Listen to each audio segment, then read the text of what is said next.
நண்பர்களை நீங்கள் பார்த்து கொண்டு இருப்பது உங்கள் கௌசிக ரிவ்யூ. சரி வாங்க வீடியோக்குள்ள போய் என்னென்ன நடக்க போகுது அப்படின்ற இன்ட்ரெஸ்டிங்கான விஷயத்தை நீங்க இந்த வீடியோல பார்த்து தெரிஞ்சுக்க போறீங்க.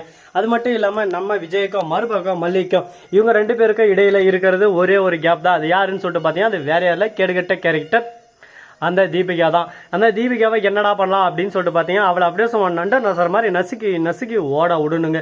ஏன் எதனால அப்படின்னு சொல்லிட்டு பார்த்தீங்கன்னா அவர் பண்ணுற ஒவ்வொரு விஷயமும் ரொம்பவே இரிட்டேட்டை கிளப்புது. ஒரு பக்கம் நம்ம என்னதான் சொன்னாலும் ஒரு பக்கம் அப்படியா இப்படியா அப்படின்னு சொல்லிட்டு நமக்கே ஒரு பக்கம் சேஞ்ச் அப் தட்ட ஆரம்பிக்கிறாங்க. என்ன தீபிகா இதெல்லாம் கொஞ்சம் ஓவரா இல்லையாமா? நாங்களும் எவ்வளோ சொல்றது சொல்லுங்க பார்க்கலாம். பொறுமை கடலிடம் பெரியுது, அதுக்காக நாங்கள் பொறுமையாவே இருந்திருக்கோம்ல சொல்லு கடலை மாதிரி. அதனால என்னைக்கெல்லாம் பொங்கி இழந்தா வச்சுக்கோ சுனாமி மாதிரி வந்து அடிச்சுன்னு போயிடுவேன். அது மட்டும் இல்லாமல் நீ யாரு என்ன எவரை லொட்டு லொசுக்கு என் மேல எதுக்கு பகையில் இருக்கா அப்படின்ற விஷயம் எல்லாமே அப்படின்ற மாதிரி ஒரு பக்கம் சொல்றாங்க. நம்ம மல்லி உடனே இதை கேட்டதும் என்ன பேசுறது ஏது பேசுறதுன்னு சொல்லிட்டு தெரியாம மல்லி நீ என்ன வேணா சொல்லு, உனக்கு விஷயம் தெரிஞ்சா என்ன தெரியலண்ணே, நான் ஆட ஆரம்பிச்சிட்டேன், இதுக்கப்புறம் என்னோட ஆட்டத்தை உன்னால அடக்கவே முடியாது, இறங்கி அடிச்சு சும்மா தும்சம் கிளம்பிட்டு போயிட்டே இருப்பேன் அப்படின்னு சொல்லிட்டு சொல்ல உடனே என்ன பேசுறது ஏது பேசுறதுன்னு சொல்லிட்டு தெரியாம சைலண்டா ஒரு பக்கம் மௌனமே சொல்லுதுன்னு சொல்லிட்டு மௌனத்தோடவே இருக்காங்க. அந்த மௌனம் எந்த அளவுக்கு ஒரு பக்கம் ஆபத்தானதுன்னு கூடிய விரைவில் கூடிய சீக்கிரம் நீங்க தெரிஞ்சுக்க தானே போறீங்க. ஒருத்தர் சைலண்டாவே இருக்கான்னு சொல்லிட்டு நீங்க கேர்லெஸ்ஸா நினைச்சிடக்கூடாது. அவன் பின்னாடி எவ்வளோ பெரிய வைலன்ஸ் இருக்குன்னு சொல்லிட்டு பொறுத்து வந்து பார்த்தா தெரிய போகுது. அது போலதான் நம்ம விஜயும் வள்ளியும் செய்யற செயல் எல்லாமே. அது மட்டும் இல்லாம தீபிகா இருக்காங்களா அவங்களோட அப்பா கிட்ட போய் பேசுறாங்க. அவங்க அப்பா கிட்ட போயிட்டு பாருங்க இதுக்கு எனக்கு எந்த சம்மந்தம் இல்லை, தெரிஞ்சு அறிஞ்சும் அறியாமலும் புரிஞ்சும் புரியாமலும் நடந்த தவறுக்கு என்ன மன்னிச்சிருங்க, நான் அந்த தவறை வேணும்னு செய்யல, அந்த தவறுக்கு எனக்கு எந்த ஒரு சம்மந்தமும் இல்லை, ஆனா நடந்ததுக்கு நான் கண்டிப்பா மன்னிப்பு கேட்டுக்கிறேன். ஆனா இது இப்படியே தொடரக்கூடாது, அந்த விஷயத்த நான் கண்டிப்பா நான் சொல்லியே தெரியணும். ஏன்னா எல்லாமே ஒரு நேரம் வரைக்கும் தான், அந்த நேரத்துக்கு மேல போச்சுன்னா அதை கண்ட்ரோல் பண்ண முடியாது. உங்களுக்கு நான் தெளிவா எடுத்து சொல்லிட்டேன் இதுக்கும் எனக்கு எந்த சம்மந்தம் இல்லைன்னு சொல்லிட்டு. ஆனா உங்க பொண்ணு புரிஞ்சுக்காம என் விஷயத்துல தலையிட்டு என்னோட வாழ்க்கையை எப்படியான அழிச்சிடணும்னு சொல்லிட்டு கங்கனை கட்டுன்னு தெரிஞ்சுன்னு இருக்காங்க. இந்த மாதிரி ஒரு விஷயத்த அவங்க செய்யக்கூடாது, இனிமே இந்த மாதிரி செய்யவும் விடக்கூடாது அப்படின்ற விஷயத்த கண்டிப்பா நான் சொல்லியே தீரணும். அதுக்காக தான் நானும் எந்த அளவுக்கு முடியுமோ அந்த அளவுக்கு ஒரு பக்கம் போராட்டத்தில் ஈடுபட்டுன்னு இருக்கேன். இதெல்லாம் உங்களுக்கு புரியும்னு நினைக்கிறேன். இல்லை புரிஞ்சும் புரியாமல் இருக்கீங்களா அப்படின்னு சொல்லிட்டு நீங்கள் தான் ஒரு பக்கம் சொல்லி ஆகணும் அப்படின்ற விஷயத்தையும் ஒரு பக்கம் சொல்லிடலாம். சரி இதுக்கப்புறம் என்னென்ன பண்ண போகிறாங்க ஏது பண்ண போகிறாங்க அப்படின்னு சொல்லிட்டு இன்ட்ரெஸ்டிங்கான விஷயத்த நீங்கள் பார்க்கலாங்க வாங்க. அது மட்டும் இல்லாமல் நம்ம விஜய் இருக்கார்ல அவர் என்ன பண்ணுறாரு அப்படின்னு சொல்லிட்டு பார்த்தீங்கன்னா கொந்தளிச்சுன்னு இருக்காரு ஒரு பக்கம். எதுக்காக அப்படின்னு சொல்லிட்டு பார்த்தீங்கன்னா தீபா கிட்ட தான் இப்படி தாங்க ஒரு பக்கம்லாம் நடந்துட்டு இருக்கு. இப்போ என்ன பண்ண போகிறாங்க அப்படின்னு சொல்லிட்டு பார்த்தீங்கன்னா கோவத்தில் கொந்தளிச்சுன்னு இருக்கிற நம்ம தீபிகாவோட அப்பா தீபிகா வந்ததுமே பலான்னு ஒரு அடி விட்டுறாங்க. எதுக்கு ஏன் எதனால நான் உங்ககிட்ட ஆல்ரெடி சொல்லிட்டேன் இந்த மாதிரி விஷயத்துல நீ தலையிடாதன்னு சொல்லிட்டு. ஆனா நீ எல்லா விஷயத்திலும் தலையிட்டுன்னு இருக்க, மூக்க நடிச்சுன்னு இருக்க. உனக்கு ஒரு டைம் சொன்னா நீயே புரிஞ்சுக்கணும், இருக்கிறவனுக்கு ஒரு சூடு இல்லாதவனுக்கு பல சூடு அப்படின்ற மாதிரி நீ ஒரு பக்கம் தேவையில்லாம பண்ணிட்டு இருக்க. தம்பியோட வாழ்க்கை அது முடிஞ்சிச்சு, அது முடிஞ்சு போன சாப்டர், திரும்ப அந்த வாழ்க்கையை ஆரம்பிக்க முடியாது. அவனுக்காக மற்றவங்கள பழி வாங்குறேன் இவங்கள பழி வாங்குறேன்னு சொல்லிட்டு உன் வாழ்க்கையை நீயே அழிச்சுக்கிட்டு உன் புருஷனை விட்டு தள்ளி இருந்துன்னு இருக்க. அதே ஒரு மிகப்பெரிய ஒரு குற்றம். இதுக்கு மேல நீ என்னதான் பண்ணலான்னு இருக்க சொல்லு பார்க்கலாம். வாழ்க்கையில எல்லாமே பேரடி விழுன்னு சொல்லிட்டு நீ நினைச்சுன்னு இருக்கியா?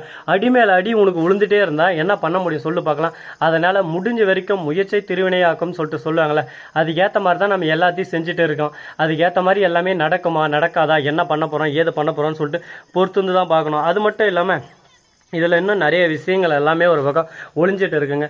அப்படி என்னென்ன விஷயங்கள்லாம் ஒளிஞ்சிட்டு இருக்கு அப்படின்னு சொல்லிட்டு பார்த்தீங்கன்னா கரெக்டாக நம்ம தலைவன் அப்படியே கதிரேசன் இருக்காருல அவர் என்ன பண்ணுறாரு அப்படின்னு சொல்லிட்டு பார்த்தீங்கன்னா கரெக்டாக வராரு. வந்து நம்ம ராஜேஸ்வரி கிட்ட பேசுறது, பாரு ராஜேஸ்வரி எனக்கு என் பேத்தி வேணும், இதுக்கு மேலே விஜய் கிட்ட விட்டு வச்சு ஆளாவாது. ஏன்னா விஜய் ஒரு பக்கம் மல்லின்னு சொல்லிட்டு மல்லி பின்னாடி தான் சுற்றின்னு இருக்கான். இப்போ மல்லியோட வாழ்க்கையை காப்பாற்றணும்னு சொல்லிட்டு போராடினு இருக்கான். இந்த மாதிரி ஒரு தருணத்தில் என்னோட பேத்தி வாழ்க்கை கேள்விக்குறியிலே இருக்கு. அதனால அவ வாழ்க்கையும் நான் பார்க்கணும். அதனால யாராக இருந்தாலும் சொல்லிட்டு நான் விட்டு தர முடியாது. எல்லாருக்கும் ஒரு பக்கம் ஈக்குவாலிட்டினா நம்ம கிட்ட ஒன்று தான். அதனால யாருக்கு இருந்தாலும் ஒரே இடம் தான் அப்படின்ற மாதிரி தான் பேசின்னு இருக்காங்க. அந்த பேச்சுக்கு எல்லாமே ஒரு பக்கம் செல்லுபடி ஆகுமா ஆகாதா என்ன பண்ண போறாங்க ஏது பண்ண போறாங்க சொல்லிட்டு பொறுத்து வந்து பார்த்தா தெரிய போகுது. இது மட்டும் இல்லாம நம்ம விஜய் இருக்கார்ல அவரு இருந்தாலும் ஒரே வார்த்தை தான் சொல்றாரு, இந்த பார் கதிரேசா நீ என்ன வேணாலும் பண்ணு என்ன வேணாலும் யோசி, அதை பத்தி எனக்கு கவலை இல்லை, ஆனா நான் முடிவு பண்ணிட்டேன் இதுக்கப்புறம் நான் நடக்கிறது தாங்க ஆட்டம், என்னோட ஆட்டத்துல யாருமே இனிமே கிட்ட நெருங்க முடியாது, என் ஆட்டத்தை ஆட ஆரம்பிச்சிட்டேன், இதுக்கப்புறம் பாத்துக்கலாம் அப்படின்ற மாதிரி தான் ஒரு பக்கம் போயின்னு இருக்கு. பாப்பா என்னென்ன பண்ண போறாங்க ஏது பண்ண போறாங்கன்னு சொல்லிட்டு நம்மளுக்கு ஒரு பக்கம் ஃபோன் பண்ணி இருக்காங்க. யாரா அப்படின்னு சொல்லிட்டு பார்த்தீங்கன்னா நெருங்கிய நம்பர் தாங்க. அவருக்கு என்ன இப்போ பிரச்சனை அப்படின்னு சொல்லிட்டு பார்த்தீங்கன்னா உனக்கு என்னடா பிரச்சனை ஏன்டா என்னை தொல்லை பண்ணுறேன் அப்படின்ற மாதிரி தான் ஒரு பக்கம் இருக்குது. ஏன்னா நான் ஓப்பனாக சொல்லிட்டேங்க இந்த மாதிரி ஒரு வேலைக்கு போனால் அந்த இடத்துல நீயே இருக்கணும், நான் மட்டும் வேலைக்கு போக முடியாதுன்னு சொல்லிட்டு. அவன் வேலைக்கு சொல்லுவான் ஒரு இடத்துல, ஆனால் அவன் வேலைக்கு வர மாட்டான், என்னை மட்டும் வேலைக்கு துரத்தி விட்டுருவான். அப்போ நான் மட்டும் போயிட்டாங்க இழிச்சு வேணாட்டா வேலை செஞ்சுக்கிட்டோம் அவன் வரமாட்டான். ஏன்னா மற்றவங்க சொல்லுங்க அவன் ஏன்னா சம்பாதிக்க தான் நான் போகிறேன், சும்மாவை போகிறேன் அப்படின்னு சொல்லிட்டு சம்பாதிக்க தாங்க போகிறேன். அந்த இடத்துல இவனை மாதிரி ஒரு இழிச்சு இருந்தால் எனக்கும் அவனுக்கும் கரெக்டாக இருக்கும். அந்த இடத்துல நானே இழிச்சு வந்துட்டா போயிட்டு எனக்கு ரொம்பவே ஒரு ப்ரெஷர் ஆயிரல. அதனால் என் கூட இழிச்சு வாய் ஒருத்தர் இருந்தால் தான் 2 இழிச்சு வாயிலும் கரெக்டாக சேர்ந்து அந்த இடத்துல ஒரு எப்படி ஒரு ஸ்மூத்தான ஒரு இதை ஆரம்பிக்க முடியும். அதுக்கேற்ற மாதிரி தான் இருக்கும். சரி, இதெல்லாம் ஒரு பக்கம் போட்டோம். இதுக்கு மேலே இதை பற்றி பேசி ஒன்றும் நடக்க போகிறதில்ல. இதுக்கப்புறம் புதுசாக தினசாக எதனா ஒன்று யோசிக்கணும். யோசிச்சு புதுசாக தினசாக பண்ணணும். அதுக்கு என்ன நான் பண்ண போகிறோம், ஏது பண்ண போகிறோம் அப்படின்ற விஷயத்தை தான் இந்த வீடியோவில் பார்த்து நீங்கள் தெரிஞ்சுக்க போகிறீங்க. அதுக்கு முன்னாடி உங்களுக்கு இன்னொரு இன்ட்ரெஸ்டிங்கான விஷயம் சொல்ல போகிறேங்க. அப்படி என்னடா இன்ட்ரெஸ்டிங்கான விஷயம் சொல்ல போகிறோம், சொல்லு அப்படின்னு சொல்லிட்டு பார்த்தியா, அது வேறு எதுவும் இல்லைங்க. நம்ம மல்லிக்கு யார் ஓட்டு போடுறீங்க, மல்லி அடுத்த முதல்வர் மல்லியை ஆக்கலாம்னு இருக்கும். நீங்கள் என்ன சொல்கிறீங்க, மல்லிக்கு முதல்வருக்கும் சம்மந்தம் உண்டா இல்லையா அப்படின்னு சொல்லிட்டு பார்த்தீங்களா, வாய்ப்பு இருக்கா மல்லியா முதலமைச்சருக்கு? மல்லி வாய்ப்பு இல்லை. ஆனால் நல்லது செஞ்சால் கண்டிப்பாக எல்லாருக்கும் வாய்ப்பு உண்டு. அவங்க நல்லது செய்வாங்களா செய்ய மாட்டாங்களான்னு சொல்லிட்டு பொறுத்து வந்து பார்க்கலாம்.